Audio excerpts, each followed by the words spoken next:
viewers, I'm Philomena Robertson. Welcome to another edition of BVI Forward TV. It's a monthly television program produced by the Financial Services Implementation Unit in collaboration with the Department of Information and Public Relations.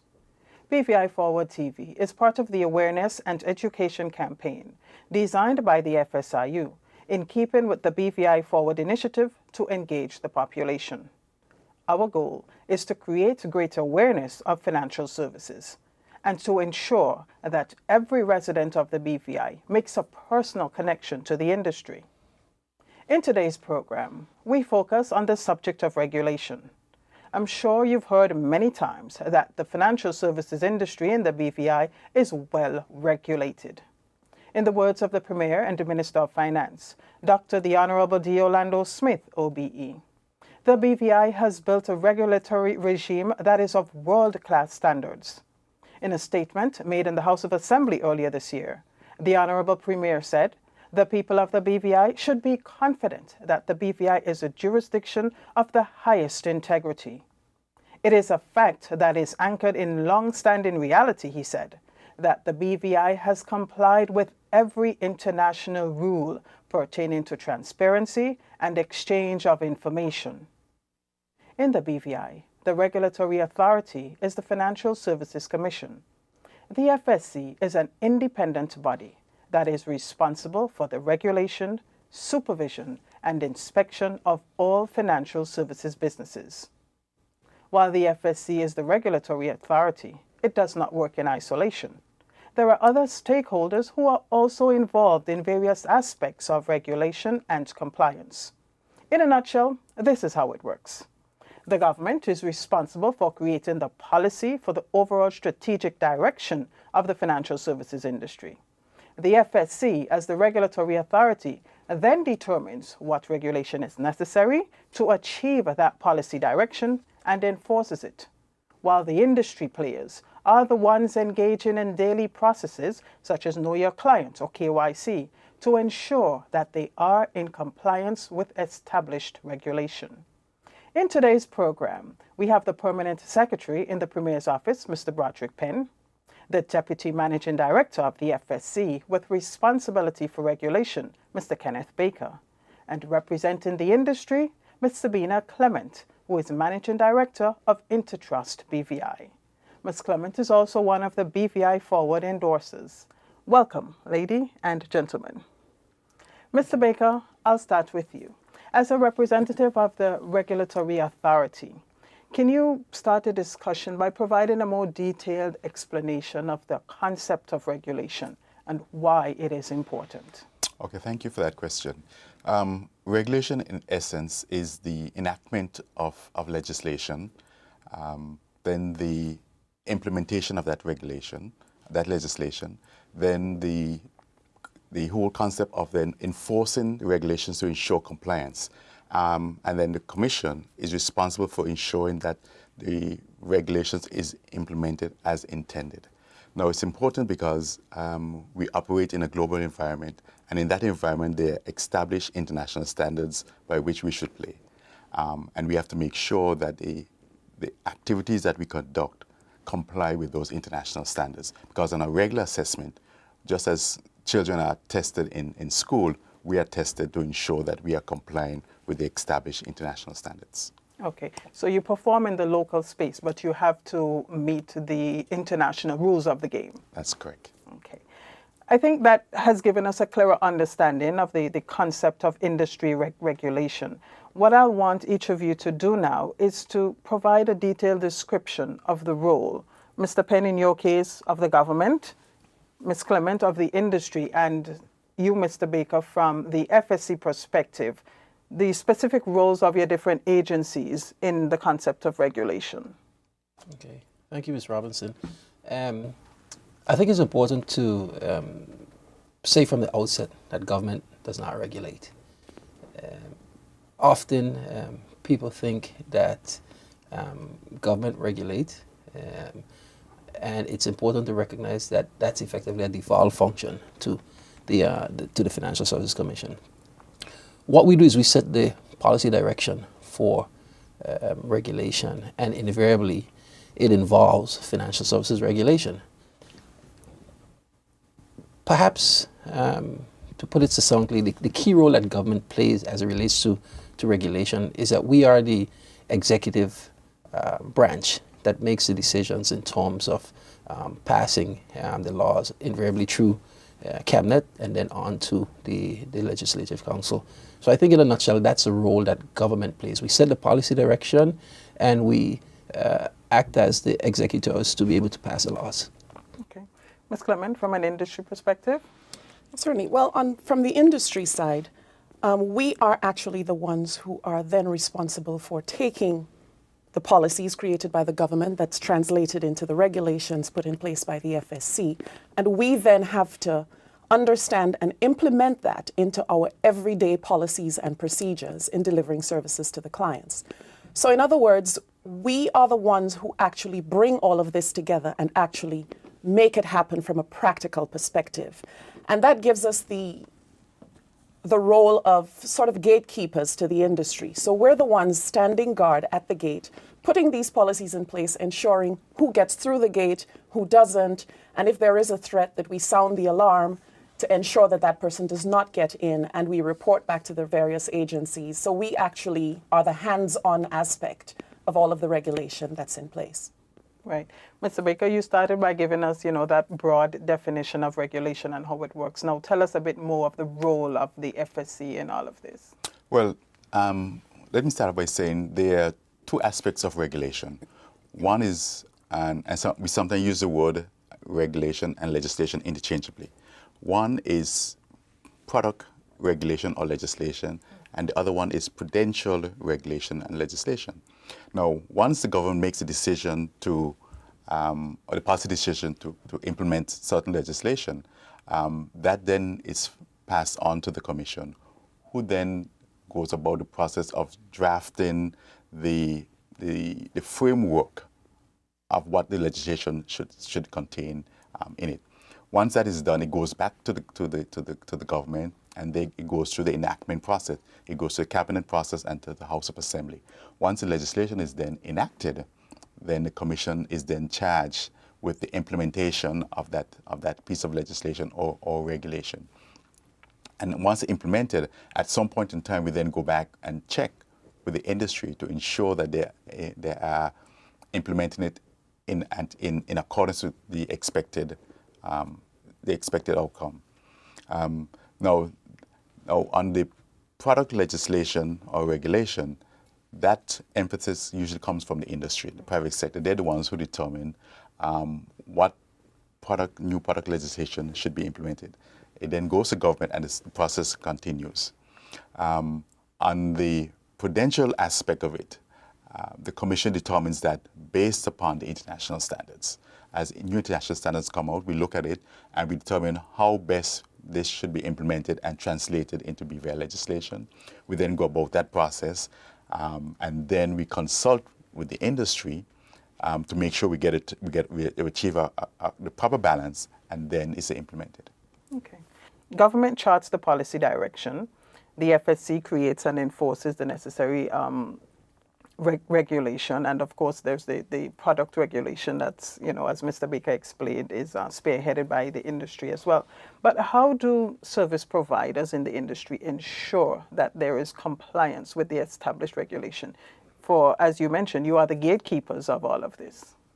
I think the first step to ensuring compliance is keeping abreast with the various legislative changes. The onus is on us as industry practitioners to remain au fait with everything that's going on in the industry. So we have a responsibility to take in the new legislation, understand it, and then put it in a very practical way in everything that we do in our everyday business, because it's the only way that we're going to ensure compliance is by actually applying it.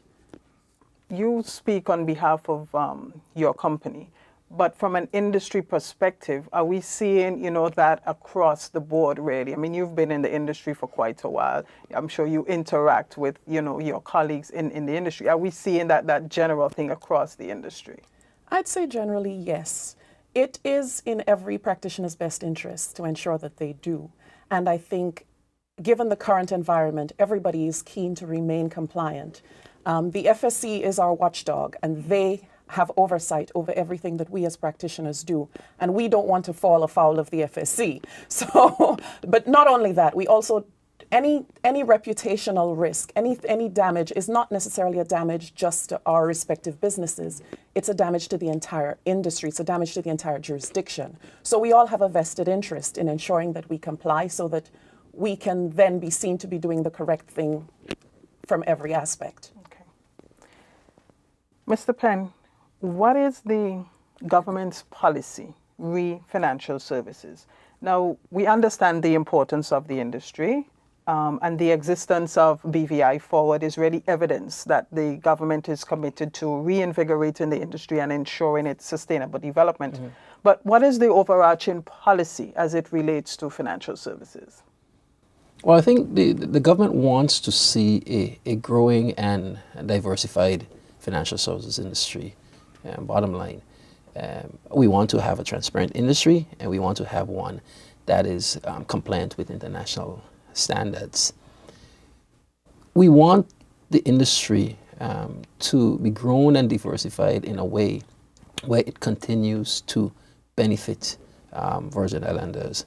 But very importantly, I think we also want to ensure that the right balance is struck between regulation, compliance with international standards, and the commercial and business development interests of the industry.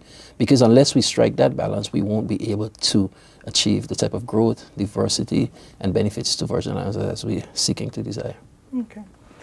Mr. Baker, coming back to you now, the whole process of creating legislation, the necessary regulatory guidelines, give us some sense of how this works. I know you mentioned that there are two sides, one spearheaded, by the industry, but from the FSC standpoint, how does your end work? Well, a good example would be the Business Companies Act, which is one of the premier pieces of legislation in the BVI. The industry, as they interact with their clients, they may see their need to enhance the legislation to make it more attractive, or to fix lacunas in it. So what they will do then, they will approach the government to say there is a need to amend the legislation in a particular way. The government will look at it and then pass on that instructions to the Commission, who will then assess it against our remit, against international standards, and to see whether or not what they want to achieve meets with the international standard. If it does, then the draft instructions are then prepared, which essentially leads to the actual drafting of the amendment. Then a consultation process takes place with the industry. Industry gives their input on it. Those are assessed, and further amendments are made, and then it goes through the enactment process, that it goes to Cabinet and then to the House of Assembly, where it is debated and enacted. Once enacted, the Commission then has responsibility to implement it. And a piece of legislation like the Business Companies Act, you may have to amend some of the operating procedures that we have, and some of the technology that we have in the background may have to be amended to make sure that the amendments work seamlessly. And then once it's in process, it's implemented, then you have to go back and through the inspection process to ensure that this industry is complying with what was the original intent of the legislation. So it's a very thorough and a very involved process. That's correct. Interesting. You're in tuned to BVI Forward TV. We'll be right back after these messages. For decades, BVI has relied on financial services for its economic prosperity and the standard of living we've come to enjoy. Times have changed. Competition has grown. International pressures have intensified, and the BVI must adapt. BVI Forward is the government's strategy to strengthen the financial services industry. It is a campaign of far-reaching initiatives serving as the engine that will drive the continuing evolution and innovation of financial services in the BVI. This will help to maintain the territory's competitive advantage in the context of changing international regulatory landscape and growing competition. There are 10 initiatives under the BVI Forward campaign. Revamp the International Finance Center, strengthen the business development function, engage the population, build BVI lander capability, pursue tax initiatives, enhance customer service at the Financial Services Commission, attract and offer value-added services, reform immigration and labor, invest in infrastructure, and establish a dedicated delivery unit to coordinate and drive implementation. BVI Forward. It's about me, it's about you, it's about all of us. It's about working together to safeguard the future prosperity of the British Virgin Islands.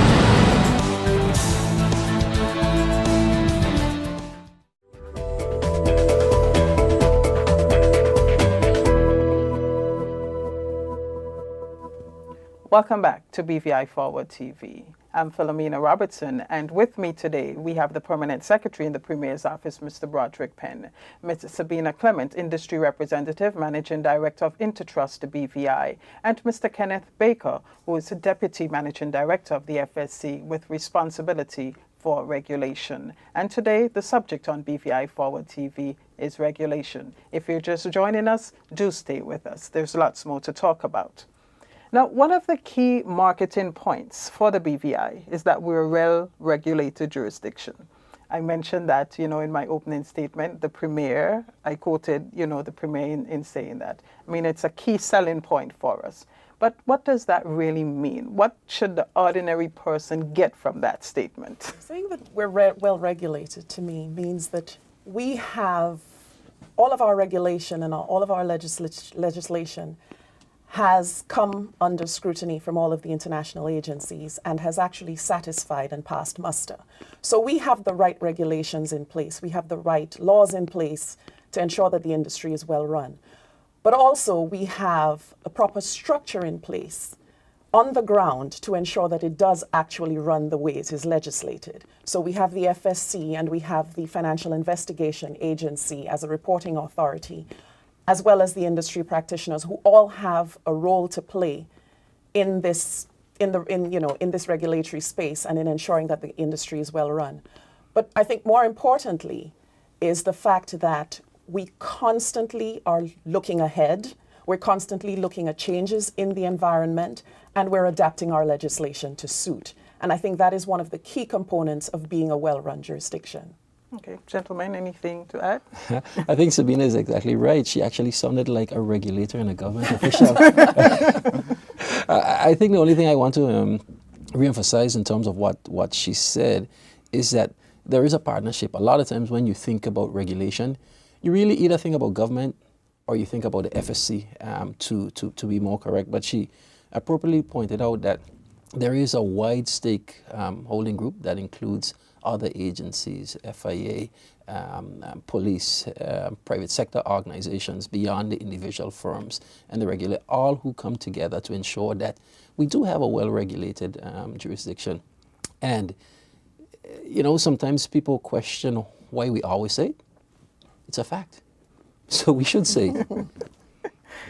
That's right. And I mean, it also extends beyond the borders of the BVI in terms of that wide stakeholder groups. Because, for example, like you have the FIA being a member of the Financial Services, the Financial Action Task Force, and then the Caribbean Financial Action Task Force, the Egmont Group, that kind of thing. So it's a whole big group of stakeholders that are all working on that one objective, which is ensuring that, financial services jurisdictions are well regulated. Yes, and the key point is really, it goes back to what I said earlier about international standards. It's the international standards is what everyone is expected to comply with. Now, individual jurisdictions will translate those international standards into domestic legislation. And how well you translate them into your domestic legislation and how well you implement them is a reflection of your assessment, that is your test, at a certain point in time. And we have, over the years, been very good at doing that.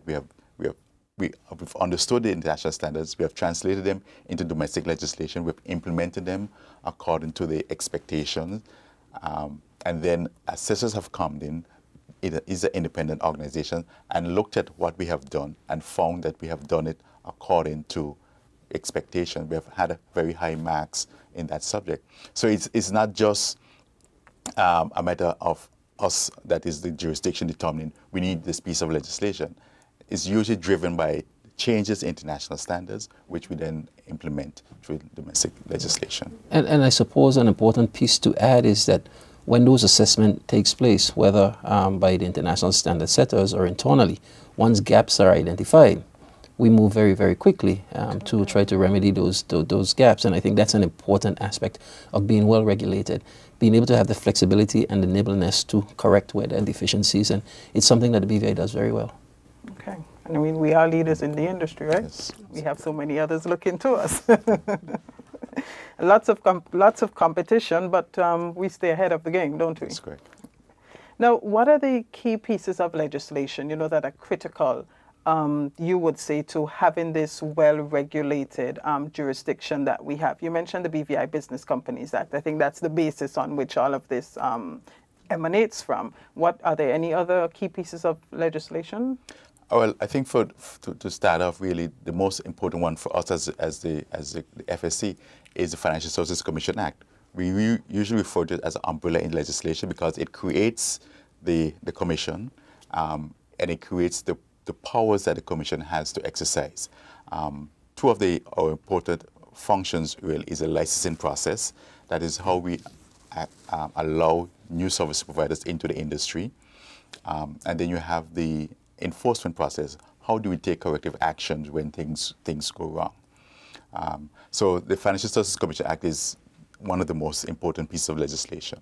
It gives us a lot of the powers that we have. And then you have and you spoke earlier about know your customer.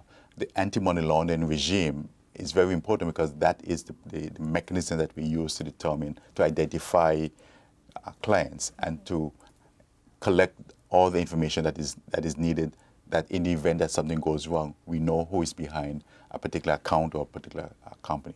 So the Financial Services Commission Act, the anti-money laundering legislation, and then the Business Companies Act, which is what is used to create business companies. Those, I think, are the three most important pieces of legislation that we have in the BVI. Now, the regulatory authority, you regulate, you supervise and inspect all financial services in the BVI. And, we mentioned that there are different facets to this whole concept of regulation and different stakeholders who are involved. And there's an ongoing collaboration between the FSC, the industry, and the government. Can we underscore here the importance of that collaboration? Because the FSC can't do it alone, right? They can regulate the industry, but if the industry is not engaging in the practices that would ensure compliance, then what does the FSC regulate, right?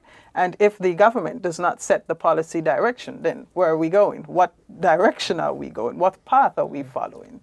So let's underscore the importance of all of these groups working together for that single common purpose of ensuring that the BVI is a well-regulated jurisdiction. It's one of the strengths that our industry has been built on. I think if you look at a number of our Mackin literature, it actually talks about this public-private sector partnership that exists. And the three stakeholding groups that you mentioned are probably the three most important in that grouping. From the perspective of the regulator and government, the collaboration is absolutely key. And the collaboration actually happens fairly frequently. Every Monday morning, sometimes Tuesdays, the highest levels of the commission sits with the highest levels of government to talk policy, strategy, and discuss current and ongoing issues. That is a type of forum within which our policy begins to then get translated on an informal basis to the regulator, and it's actually quite important that we have that dialogue. Of course, there are more formal channels in terms of the regulator reporting to the government regularly. I know very often there are meetings at least once a quarter between the regulator and government, and then there are other established mechanisms where the regulator updates, engages the House of Assembly, either in an informal setting or through a special committee. So there is a very strong collaborative effort between the government and the regulator. And very similarly, there is a very strong collaborative effort between the government and the industry. But I'll probably let Ms. Mason elaborate on that. Yeah, I can certainly attest to that. And it's one of the things that as an industry practitioner, I'm actually very proud of, because there is that open dialogue between the industry and the regulator and the industry and government. One of the things that the FSC does well is they organize the Meet the Regulator forums on a quarterly basis. And that's always an excellent opportunity for conversation between the industry and the regulators. There are other formal channels, for example, our reporting requirements to the FSC, where we provide them with information. But also, the FSC always consults with the industry when there are major changes in legislation. And I think that is very important, because not only does it engender a spirit of teamwork in coming together and ensuring that the legislation is right, but it gives the opportunity to have that legislation vetted from various different angles, because how a regulator will look at something from their perspective may differ from the practicalities of implementation from a practitioner's perspective. So that collaboration is absolutely critical to ensuring that we get it right. And I think that we've actually done very well in that regard. No, one of the things I should mention, and I think you mentioned it earlier in your opening remarks, is that the Commission is an independent authority, but it's not a law unto itself. Okay? And then Mr. Penn spoke about the regular meetings from a policy perspective. So what happens is the government determines the policy. Now, from a practical perspective, the Commission makes the determination whether or not to allow a player into the market or not. The government cannot determine that. But the government can determine from a policy perspective they want to move in a certain direction. And then the Commission then implements that policy. But being an independent regulator means that the government cannot tell them to give ABC a license. But from a policy perspective, you can see we want companies like ABC to form part of the industry, and the implementation then has to be put into train to achieve that outcome. Okay. So is this a level of collaboration something that we see generally in financial services jurisdictions around the world, or are we just really on top of our game? No, it's absolutely necessary in all successful financial services jurisdictions around the world. I think what you do is you tend to see that in smaller jurisdictions where there's more nimbleness, where there's closer communities, where there's smaller government and more close-knit private sector, you see the collaboration working much better than in other jurisdictions. Okay. We're in tune to BVI Forward TV. We'll be right back. A very interesting discussion here on regulating the financial services industry in the BVI. Stay with us.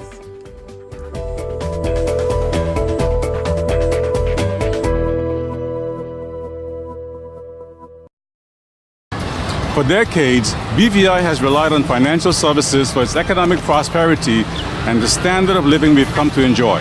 Times have changed. Competition has grown. International pressures have intensified, and the BVI must adapt. BVI Forward is the government's strategy to strengthen the financial services industry. It is a campaign of far-reaching initiatives serving as the engine that will drive the continuing evolution and innovation of financial services in the BVI. This will help to maintain the territory's competitive advantage in the context of changing international regulatory landscape and growing competition.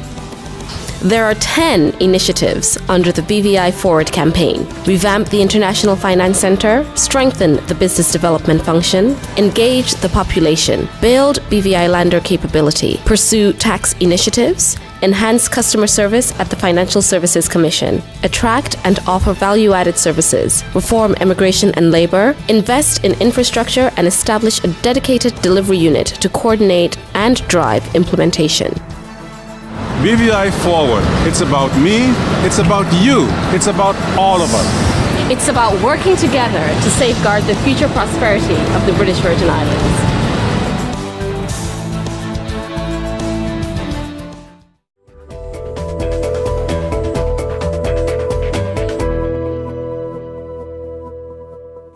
Welcome back to BVI Forward TV. We're discussing today the regulation of the financial services industry in the BVI.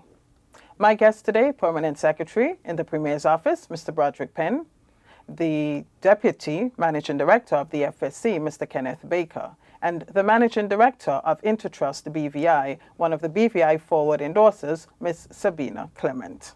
Now, Mr. Penn, we're onto the subject of beneficial ownership.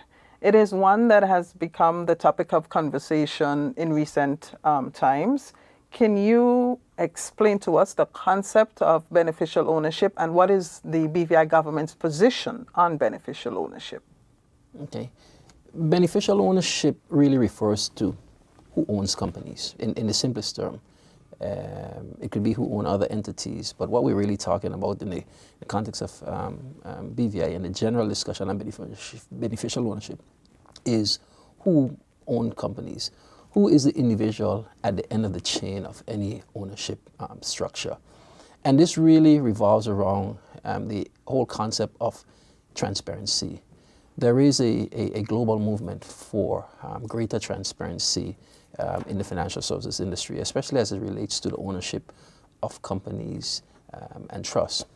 And there are international standards that say what jurisdictions, what companies, etc., should be doing in terms of knowing the beneficial owners of companies. From BVI's perspective, we are a very transparent jurisdiction that we know who owns our companies. We comply with the international standards in relation to the beneficial ownership of companies. And it's something that we're proud to say and something that we're always repeating.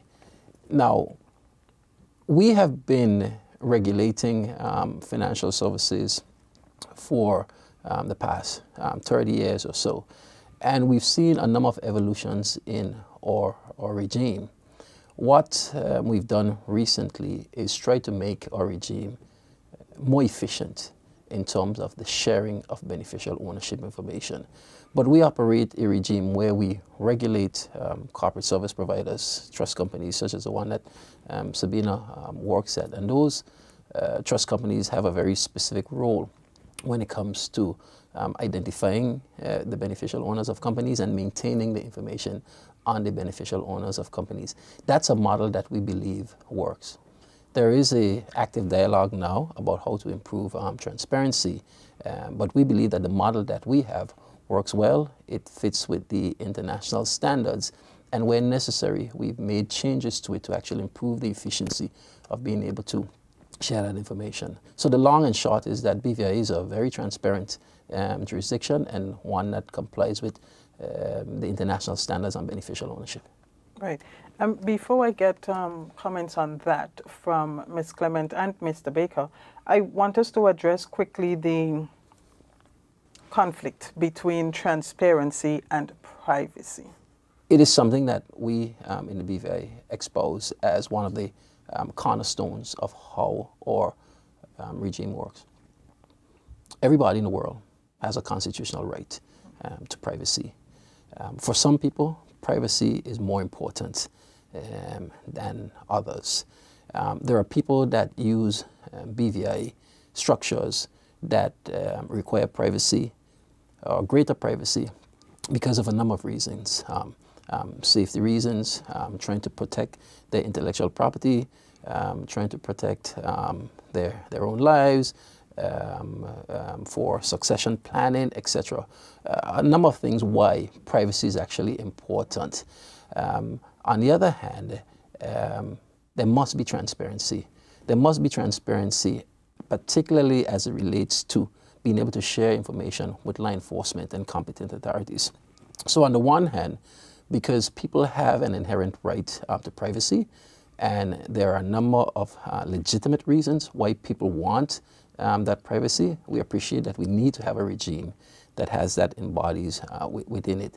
But on the other hand, we don't want to protect or be private with people of nefarious character.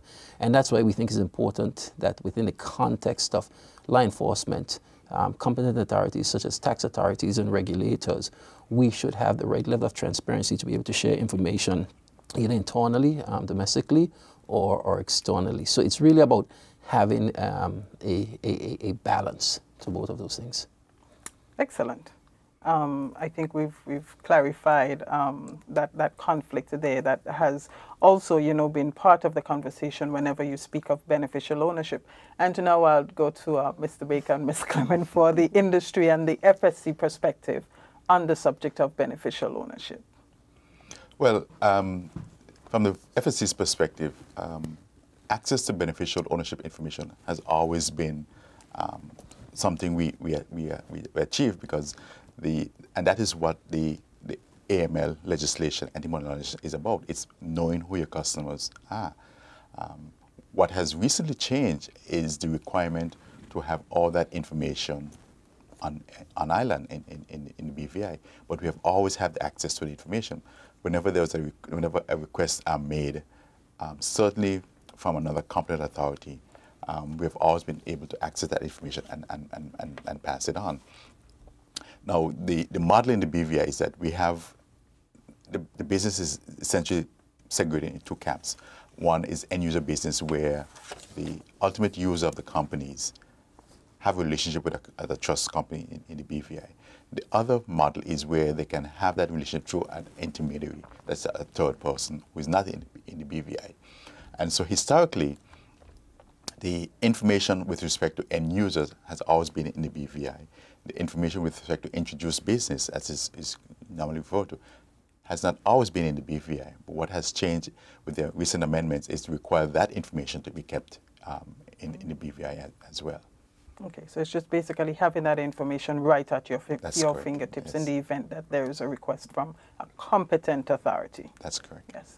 Ms. Clement, the industry perspective on beneficial ownership?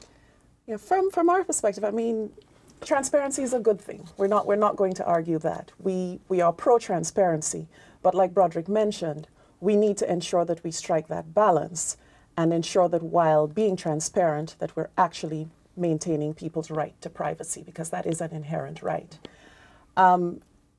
We as practitioners, like Ken says, we have maintained the information by and large where it is a direct relationship.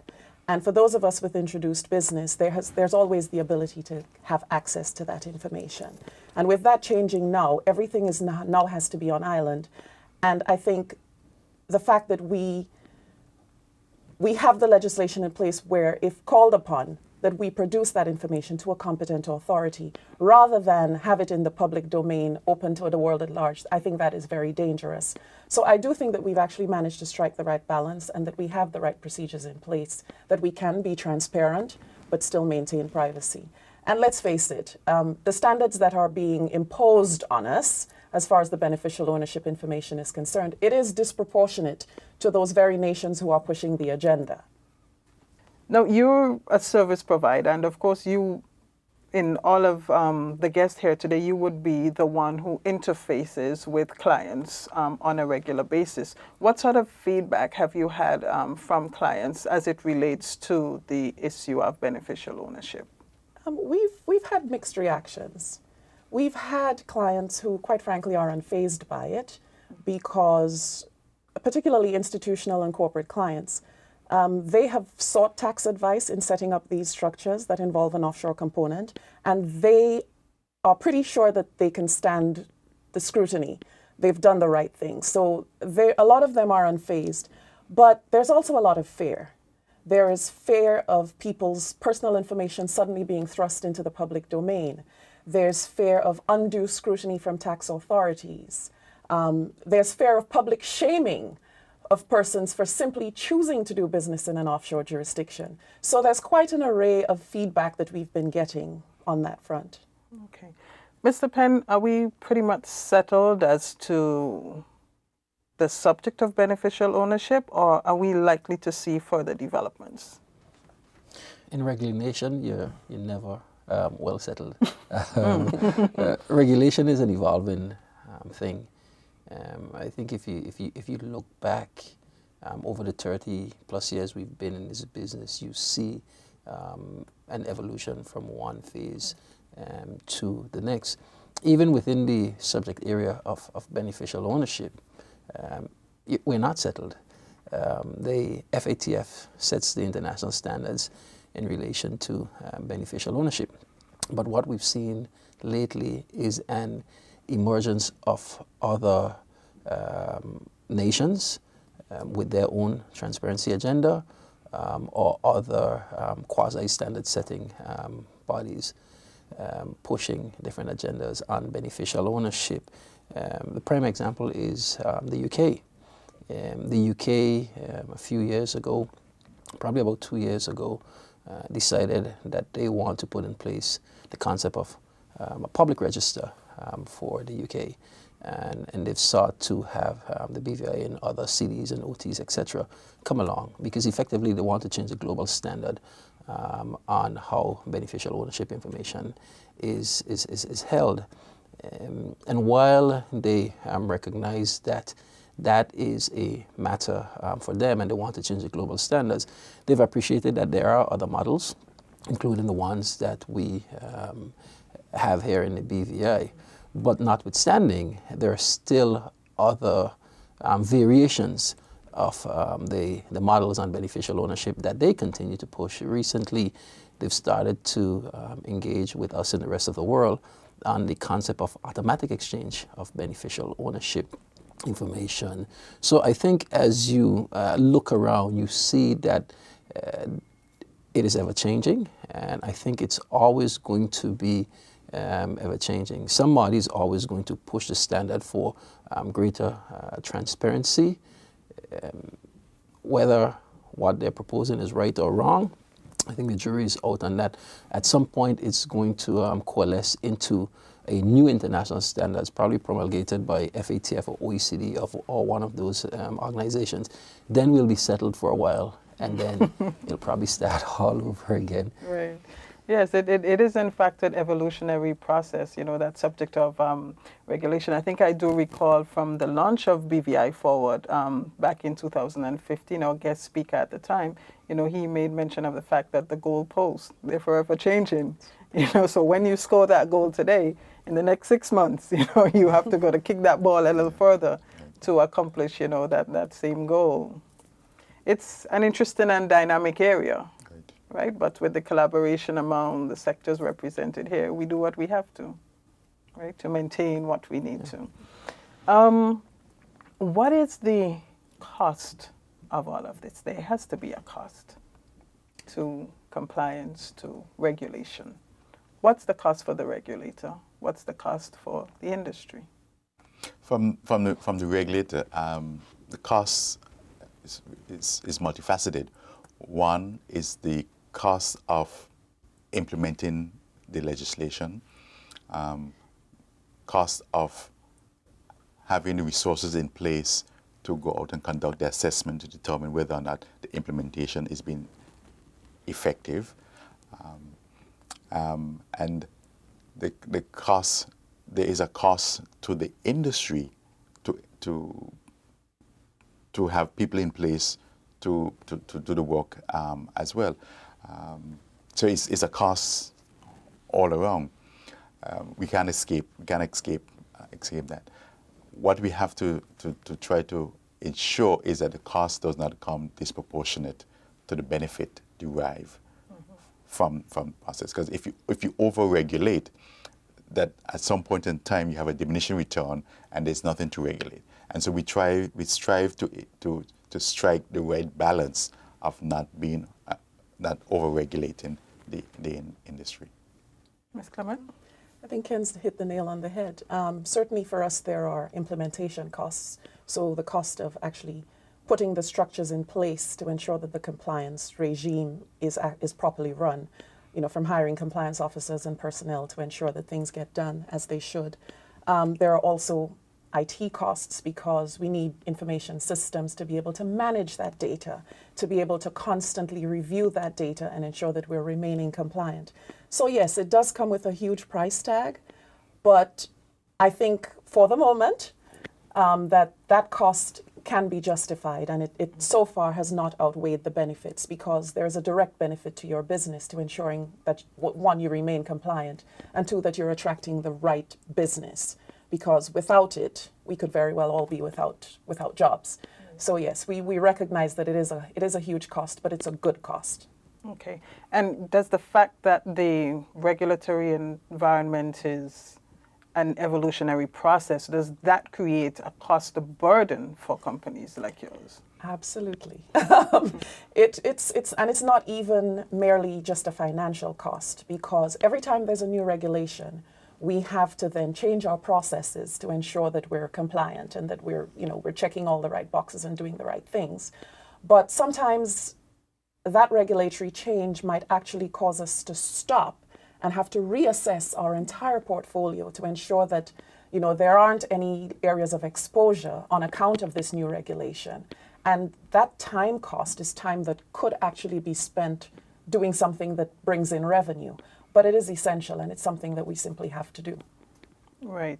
And, companies by and large are just doing what they have to do. Mr. Baker, you spoke of the possibility of, diminishing returns if you over-regulate. So I think that speaks really to the cost burden being a factor in affecting the level of compliance. Have you seen that happening? No, we haven't seen that happening. And the reason we don't see it happening is because we, as part of implementing the regulations, we consult with the industry. And so if the industry justifies that a particular regime is going to be burdensome to the development of the industry, then we have to find a way to not have that burden as great as they perceive it to be. Now, remember I said earlier, is the translation of the international standards into domestic legislation.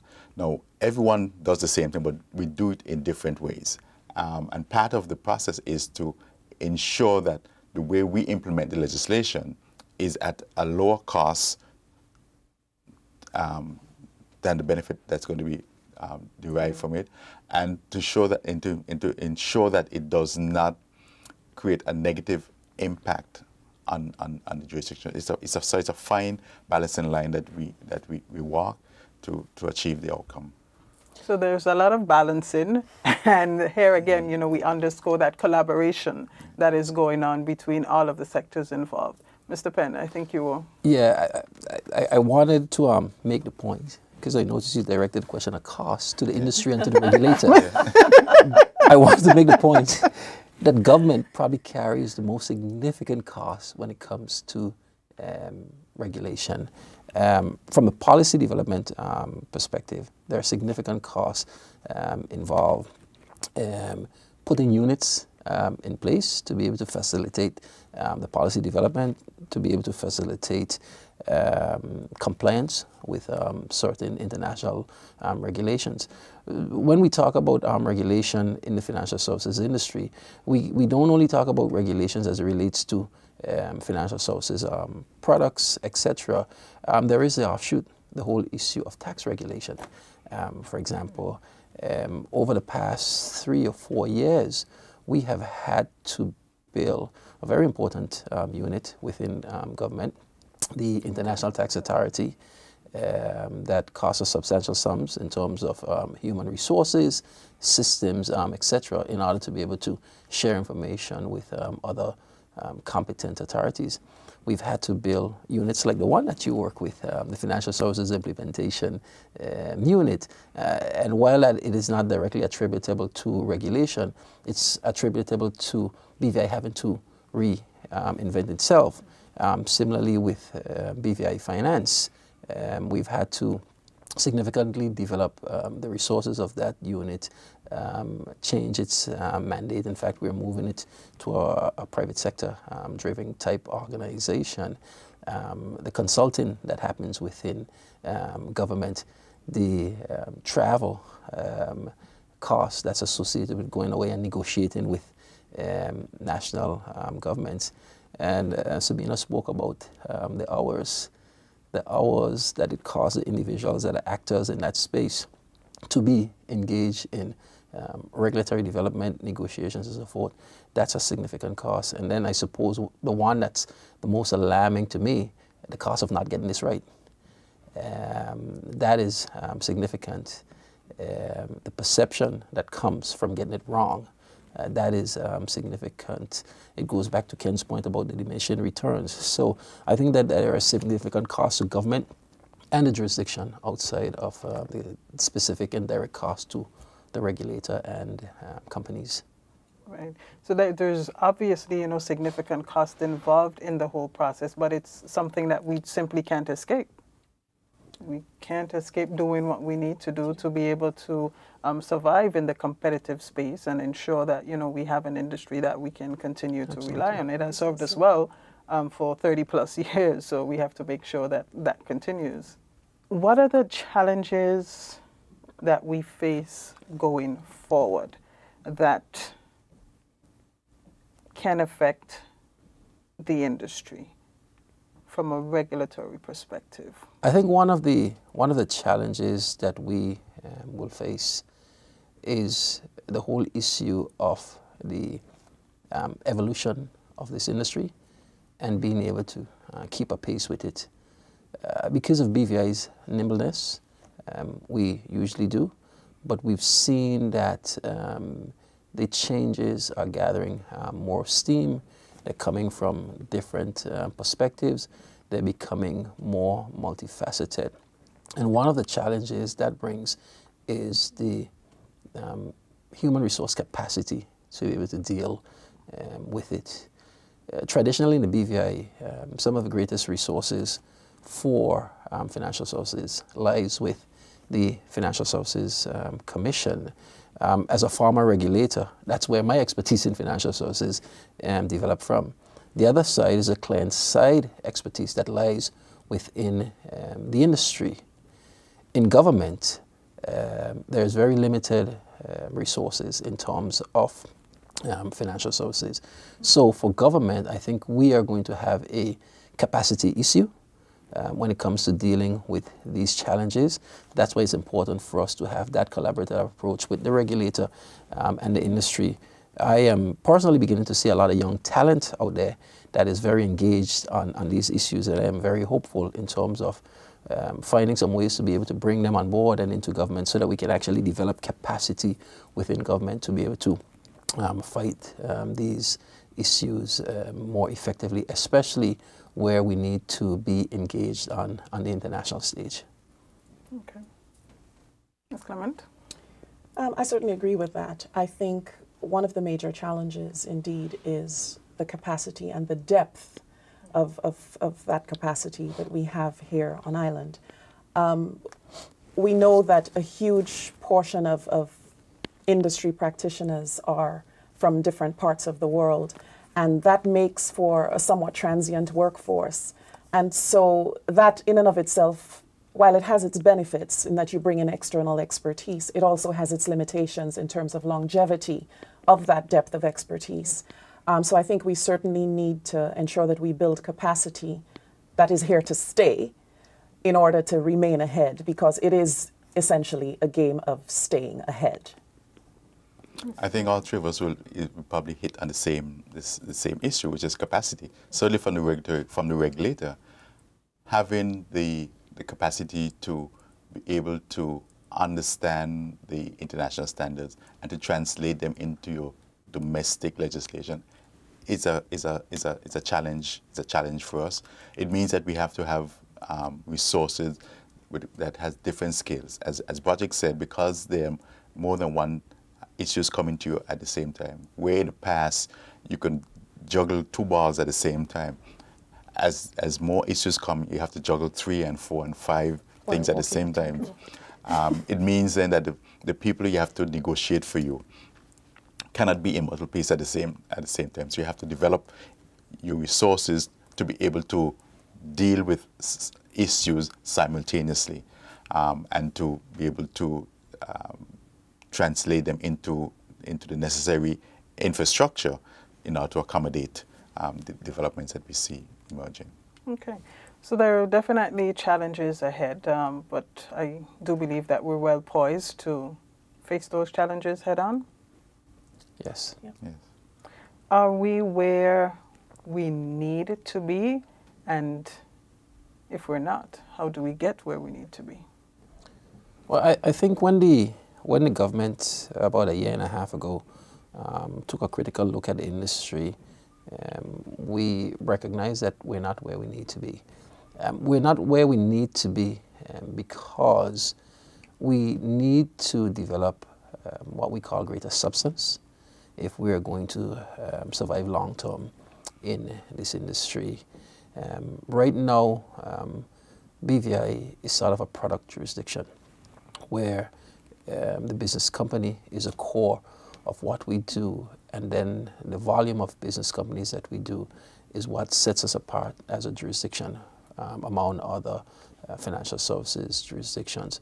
Where we need to get to is a jurisdiction where we have more substance, more people on island working in different capacities, in diversified industries, where we're bringing more value to the financial services that we engage in, rather than simply collecting incorporation fees. And we've began to see a lot of movement in that. I think from Sabina's side of the business, she would see that we're doing a lot more in terms of value-added work, especially when it comes to private client work, etc. She'll probably elaborate on that. But we need a lot more of that.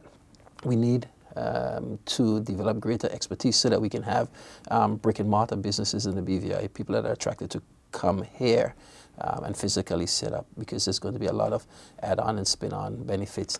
And I suppose it is an absolute requirement in terms of legitimizing ourselves globally.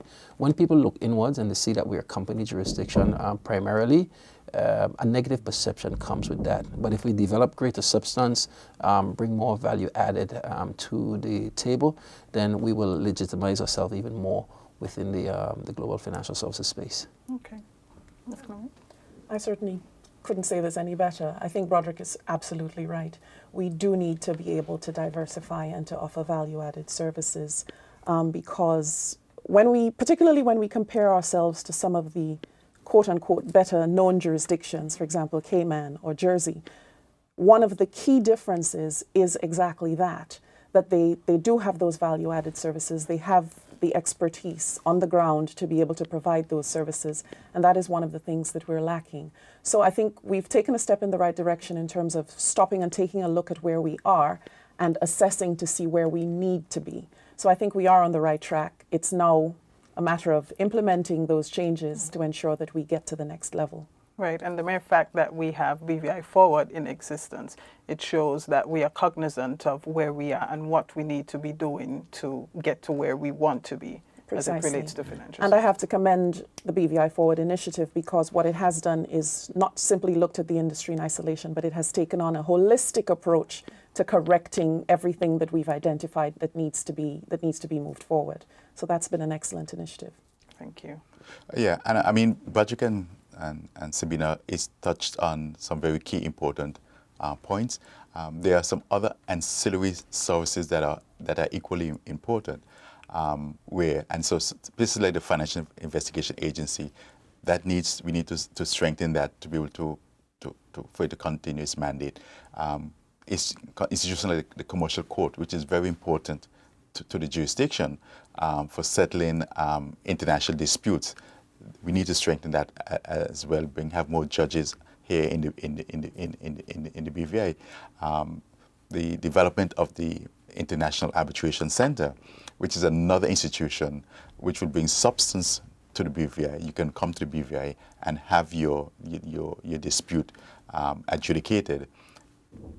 Helps to strengthen the fact that BVI is no longer just going to be considered as a company incorporator, but a place for doing business. Legitimate business. Yes.